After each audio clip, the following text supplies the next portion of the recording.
Sveiki, kavos mylėtojai! Šiandieną sugrįžtu su ypatinga apžvalga. Šiandien pakalbėsim apie šio dešimtmečio perkamiausią pusiau automatinį kavos aparatą Sage Barista Express.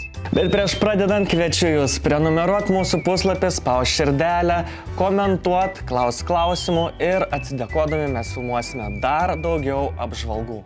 Taigi, legendinis Sage Barista Express. Pasirodęs maždaug prieš 10 ir per tą laiką užkariavo milijono kavos mylėtojų tiek ir širdis, tiek ir gomurius. Tai kompaktiškas baristos aparatas namams. Šis kavos aparatas turi integruotą malūną, slėgio matuoklį, taip pat kapučinatorių susiplakt pieno putai bei tvirtą metalizuotą korpusą. Verta paminėti, kad šį aparatą vis dar sutiksite top viršūnėje parduodamų aparatų. Manau, verta paminėti ir tai, kad kitose rinkose galite jį sutikti Breville vardu. Tai neįsigaskit, tai tas pats aparatas skirtas tiesiog kitoms rinkoms. Tai šios apžvalgos metu bandysim pateikti šį aparatą iš naujoko pozicijos, parodyti, kaip jį nusireguliuoti, pasiruošti kavos gaminimui. Ar tai paprasta? Šią nuomonę susidarysit jūs, o aš tai parodysiu. Tai ką, važiuojam? Taigi, aptarkime, iš ko susideda šis kavos aparatas. Tai vienas iš didžiausių privalumų tai yra integruotas malūnas. Tai reiškia, jums nereikės pirkti atskiro malūno ir pats aparatas jums jau sumals pupeles. Taip pat kavos ruošimo zona, kapučinatorius skirtas išplakti šilkiniai pieno putai ir paruošti skanų kapučino. Taip pat didžiulė vandens talpa, net 2 litrai. Ir pamiršau paminėti, pupelių talpa 250 gramų. Priedai. Tai kas apie priedus? Kartu su šio kavos aparatu atkeliavę metalinis 54 mm portafiltras, skirtas virt kavai. Taip pat magnetinis tamperiukas paruošti kavai ir ją suspausti. Šis, kadangi, kaip ir minėjau, magnetinis, tai jis labai patogiai įsistato į kavos aparato korpusą. Kartu su kavos aparatu įeina net 4 skirtingi filtrai. Tai vienai dozei viengubos sienelės ir dvigubos sienelės. Ir taip pat atitinkamai 2 dozėm. Tai kuo skiriasi? Tai dvigubos sienelės filtrai skirti kavai, kuri yra malta iš anksto, galbūt jau pirkta malta, o viengubos sienelės filtrai skirti ką tik šviežiai maltai kavai iš šio malūno. Į komplektą eina patogus piltuvėlis, kuris dedasi ant portafiltro patogumui ir švarai. Taip pat, galim sakyti, visai išmanus pieno plakimo indelis kartu su juostele skirta matuoti temperatūrai. Ir dar toks įrankis skirtas pertekliniai kavai nuvalyti. Taip pat komplektacijoje rasit įvairiausių dalykėlių skirtų priežiūrai. O kad ant stalo nebūtų betvarkės, nulašėjimo padėkliai yra stalčiukas, kur galite susidėti aksesuarus ir jie daugiau nesimaišys. Taigi, pirmiausia, prieš pradedant reikia paruošti kavos aparatą naudojimui. Tai pirmiausia, įpilame vandens. Tada įpilame pupelių. Nieko nelaukiant, pradedam kavos ruošimo procesą. Tai darysime lyg pirmą kartą, nuo A iki Z. Tai pirmiausia pasireguliuojam malūną ties viduriuku, kaip Sage rekomenduoja, tai ties 8 iš 16 pozicijų. Taip pat galime malūną reguliuotis iš vidaus, bet šitą palikim ir kitam kartui. Kavos aparatų priekyje yra ratukas skirtas kiekio reguliavimui, tai nureguliuojam iki vidurio, ties 3 valandą. Mes turime šviežiai skrudintas pupeles, tai naudosime viengubos sienelės filtrą ir kadangi jis bus dvigubas, pasirenkame filtro dydį į dvigubą. Naudojant pirmą kartą tikrai rekomenduoju naudoti svarstyklės, tai bus daug lengviau susigaudyti. Dedame piltuvėlį ant portafiltro ir pasisveriame bei nunulinam. Šis kavos aparatas turi 2 malimo funkcijas, tai paspaudus vieną kartą jis sumala dozę, kurią esame nustatę, laikant malą be perstojo. Šį kartą mes naudosime automatinį malimą, tai spustelsim vieną kartą.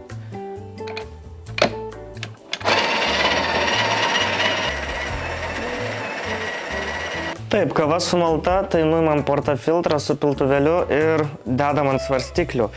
Kavos turėtų būti tarp 16 ir 19 gramų. Turim 20 gramų, šiek tiek per daug, todėl kiekį sumažinsim. Kadangi kavos primalė šiek tiek per daug, kiekį vos sumažinam. Sumalėm antrą kartą, sveriam. Ką rodys dabar? 18,5. Tobulai. Pereikime prie temperiavimo, tai yra vienas iš svarbiausių dalykų, tai yra kavos išlyginimas, suspaudimas. Tai pačioje pradžioje pakratom portafiltrą, kad kava išsilygintų jame. Ir nuimame piltuvėlį. Taigi su specialiu stage tamperiuku mes suspaudžiame kavą. Jėgos negailime, suspaudžiame, pasukame ir kava suspausta. Jeigu būtumėm iš anksto primalę per daug, su šiuo stage įrankiu galėtume nuvalyti kavos perteklių. Taigi kava paruošta, tai pradžiai reikia sušildyti grupę, tai kaip mes tą padarom, tai praskaluojam karštų vandeniu, spaudžiam vienos dozės mygtuką.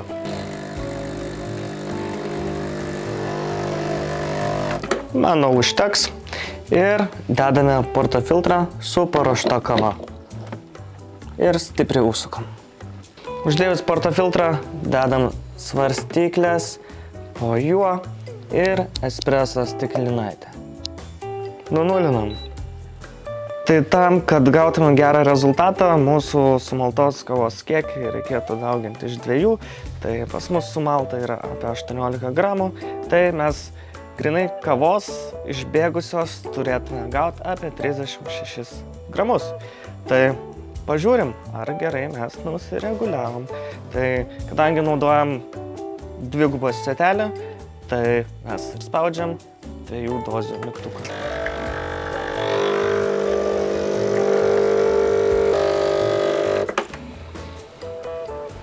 Kadangi mūsų espresiukas subėgo per 20 sekundžių, tas yra per daug greitai.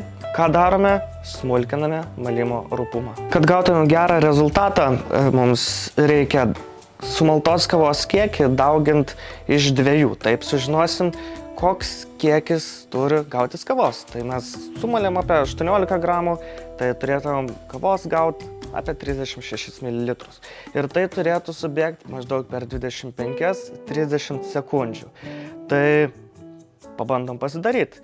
Ar mums šis espreso gausis geras, mums sufleruos būtent slėgio matavimo rodiklėlė. Tai spaudžiame programavimo mygtuką ir kadangi naudojam dvigubą filtriuką, tai ir spaudžiame 2 dozių mygtuką.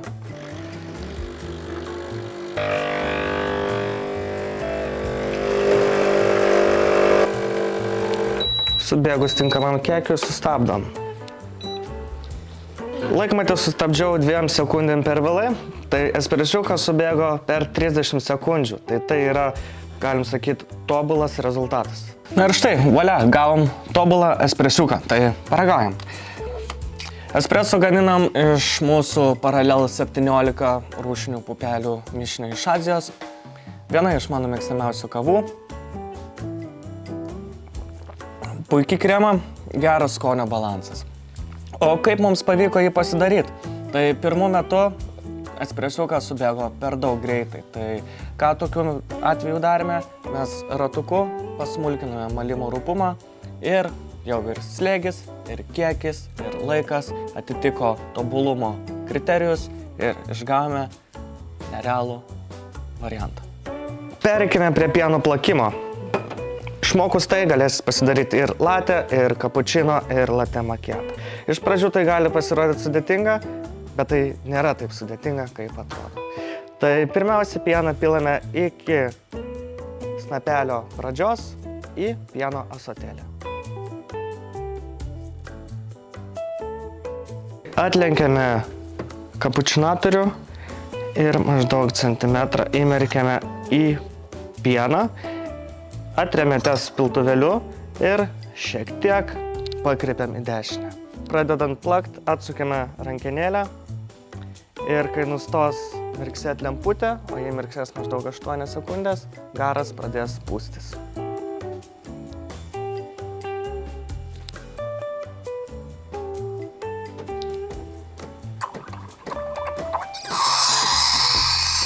Plakasi. Prasidėjus plakimui, šiek tiek leidžiame ąsotėlį ir paliekame garų antgalį pačiame viršuje.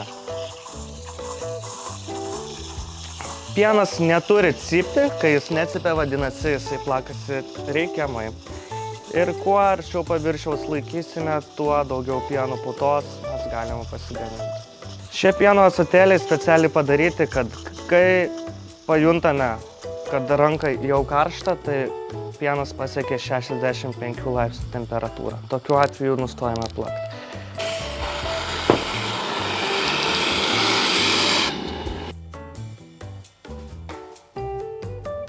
Pieno puta turi būti tokia standi, aksominė ir turi blizgėti. Ši puta standi, aksominė ir blizga. O dabar tiems, kas išsigando ir pabijojo šio pasirinkimo namams, parodysiu, kaip greitai ir lengvai galim pasidaryti kapučino.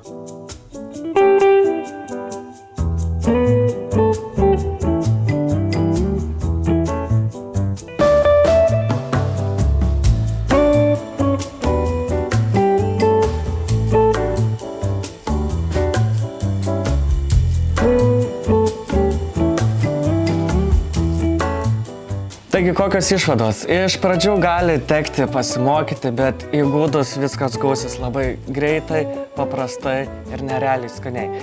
Tai juk daug yra skaniau, kai kavą pasigamini nuo A iki Z savo rankomis. Tai pakelkime puodelį už tai. Jeigu žiūrėdami šį video supratot, kad Sage Barista Express būtent jums, aprašyme rasite nuorodą, kur jį galima įsigyti. O jeigu patiko šis video, ši apžvalga, tai prenumeruokite, spauskite širdelę, komentuokite, klauskite ir laukite mūsų video. Iki! Malame, dedame, spaudžiame, darome termometro skauda. Taip.